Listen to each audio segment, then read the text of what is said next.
आप सभी को जय विश्वनाथ जी की।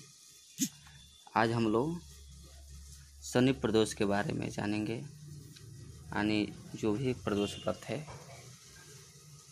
उसका नियम क्या है, उसका विधि क्या है, उसको कैसे करना चाहिए इत्यादि सब हम लोग जानेंगे।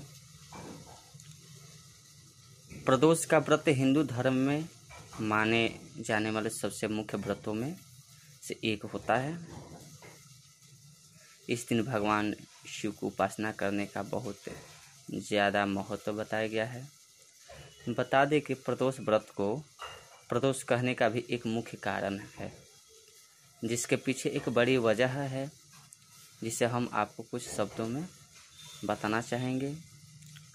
एक समय चंद्रदेव को क्षय रोग हो गया, जिस वजह से उन्हें मृत्यु के समान ही पीड़ा से गुजरना पड़ा था। इस दौरान भगवान शिव ने त्रयोदशी के दिन उनकी सभी पीड़ाओं को खत्म कर दिया, यानी समाप्त कर दिए। उन्हें एक नया जीवन प्रदान किया था। इस दिन को हम प्रदोष या शनि प्रदोष भी कहते हैं। चंद्र प्रदोष किस तिथि और वार में लगता है, इस चीज़ का भी काफ़ी महत्व होता है। प्रदोष के दिन भगवान शिव प्रसन्न मुद्रा में बैठे होते हैं और सभी देवी देवताओं उनका सत्कार कर रहे होते हैं। अगर इस दिन आप भगवान शिव की उपासना करते हैं तो आपकी जिंदगी से जुड़े हर तरह के संकट दूर हो जाते हैं। इस दिन शिव की भक्ति से धन, व्यवसाय, सुख, शांति, स्वास्थ्य या अन्य सभी चीज़ों से जुड़ी समस्याएं खत्म हो जाती है। अब हम लोग प्रदोष से व्रत की तिथि इत्यादि को हम लोग जानेंगे। जैसा कि हमने बताया कि प्रदोष व्रत की तिथि और वार का भी काफ़ी महत्व होता है। जैसे आज 1 अगस्त को आपको शनि प्रदोष व्रत है।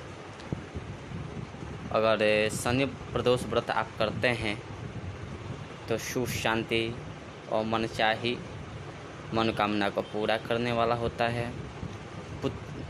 पुत्र प्राप्ति के लिए भी शनि प्रदोष किया जाता है और पुत्र प्राप्ति भी होता है। अगर आप प्रदोष व्रत के दिन शिव की आराधना कर रहे होते हैं तो अपनी मनोकामना को अपने दिमाग में ज़रूर रखें कि आपकी मनोकामना क्या है। इस दिन आपकी सभी मनोकामनाएं पूर्ण होती है। चलिए अब हम लोग जानते हैं कि इसको कैसे करें, प्रदोष व्रत और क्या है, इसके नियम क्या है। प्रदोष व्रत कैसे करें और इसके नियम को अब हम लोग विस्तार पूर्वक जानेंगे। प्रदोष व्रत प्रदोष काल यानी कि रात के समय करना बेहतर माना जाता है। प्रदोष व्रत के दिन आप सुबह जल्दी उठें, स्नान करें और साफ वस्त्र धारण कर लें। आप जब भी पूजा करें, चाहे फिर वो रात हो या सुबह हो, सबसे पहले उस जगह को ठीक तरह से साफ कर लीजिए जहाँ पर आप पूजा करना चाहते हैं। अब आप उस स्थान पर एक शिवलिंग स्थापित कर लीजिए या फिर भगवान शिव की एक ऐसी तस्वीर रख लीजिए जिसमें गणेश जी और पार्वती देवी शिव के समक्ष बैठे हों। ध्यान रहे, पूजा का स्थान और आपका मुख दोनों ही पूर्व दिशा की तरफ होना बेहद जरूरी होता है। पूजा करने से पहले अपने नीचे ऊन का आसन जरूर बिछा लें। साथ ही पूजा करते समय अपने मन को शांत रखें। किसी तरह की तनाव या कुछ भी अपने दिमाग में ना रखें। किसी भी पूजा को संपन्न करने से पहले हमेशा भगवान गणेश की पूजा की जाती है। किसी भी पूजा करने से पहले हम लोग गणेश जी की पूजा करते हैं। इसलिए सबसे पहले भगवान गणेश को स्नान कराएं, फिर उनकी पूजा करें। भगवान गणेश को धूप, ध्यान दीप इत्यादि सब दें। पंचोपचार से पूजा कर लें। हल्दी, कुमकुम, चंदन, चावल का सिंदूर लगाएं।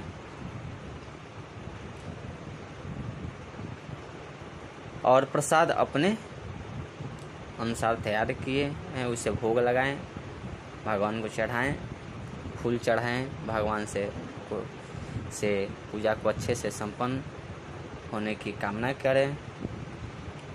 इसके बाद बिल्कुल भगवान गणेश की ही तरह भगवान शिव का भी पूजन संपन्न करें। भगवान को बेलपत्र, सफ़ेद फूल अर्पित करने का प्रयास कीजिए, क्योंकि शिव जी को सफ़ेद फूल ही चढ़ाया जाता है। अगर आप पहली बार प्रदोष का व्रत कर रहे हैं या पूजा कर रहे हैं तो अपनी मनोकामना भगवान शिव को बताकर उनसे इसके बाद कितनी बार आप इस व्रत को दोहराएंगे या करेंगे, इस बात का भी संकल्प कर लेना चाहिए, कर लीजिए।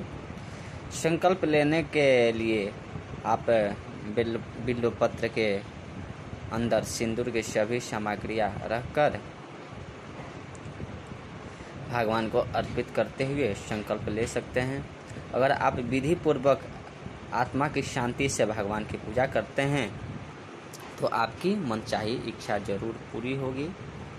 आप पूजा के बाद 21 बार, 31 बार, 51 बार या एक माला पूरा महामृत्युंजय का मंत्र का आप जब भी जरूर करें, इत्यादि आप करें। फिर से प्रदोष व्रत के दौरान क्या करें क्या ना करें, इसके बारे में हम लोग जानते हैं। पूजा वाले दिन धूम्रपान का बिल्कुल हम लोग को त्याग देना चाहिए, दूर रहना चाहिए। लहसुन, प्याज, नॉनवेज आहार का सेवन तो भूलकर भी नहीं करना चाहिए। अगर आप खाना खा रहे हैं तो ध्यान रखें कि किसी एक ही आहार का सेवन करें। अगर आप उस दिन भोजन करना चाहते हैं तो केवल एक ही आहार का भोजन करें। जैसे आप रोटी सब्जी खा रहे हैं तो चावल का सेवन ना करें, या फिर अकेले चावल का ही सेवन करें अगर चावल खाना चाहते हैं तो। आपने जितनी बार प्रदोष व्रत करने का संकल्प किया है उसे उतनी बार जारी रखना चाहिए।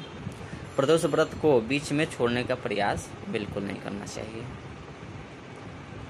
अगर आपने संकल्प ले रखा है और किसी वजह से आप किसी व्रत के दिन पूजा नहीं कर पाते हैं तो आप अपनी जगह किसी पंडित जी को घर में बुलाकर घर में पूजा संपन्न करवा सकते हैं, या किसी व्यक्ति से पूजा करवा सकते हैं। इससे आपका संकल्प भी नहीं टूटेगा और यह भी आपके व्रत में ही शामिल हो जाएगा, काउंट हो जाएगा। इस दिन अपनी बोली पर ध्यान दें कि आप कैसा बोलना चाहिए। सबसे अच्छे से बात करें और जितना हो सके अच्छे कार्य करने का प्रयास कीजिए, अच्छा कार्य कीजिए। इससे भी आपको अच्छे फलों की प्राप्ति होती है। तो हम लोग का दिनचर्या भी इसमें शामिल होता है। तो हम लोग विशेष में ध्यान देकर शनि प्रदोष व्रत हो या सोम प्रदोष व्रत हो तो आप करते हैं तो इत्यादि सब ध्यान देवें और पूजा को संकल्प करें। शिव जी आपके सभी मनोकामनाएं पूर्ण करेंगे। अगर आप मेरे और आपके वेदांग एजुकेशन चैनल पर नए हैं तो चैनल को सब्सक्राइब करें, लाइक करें, बेल आइकन को दबाएं और ज़्यादा से ज़्यादा इस वीडियो को शेयर करें। जय श्री राधे, जय श्री कृष्ण।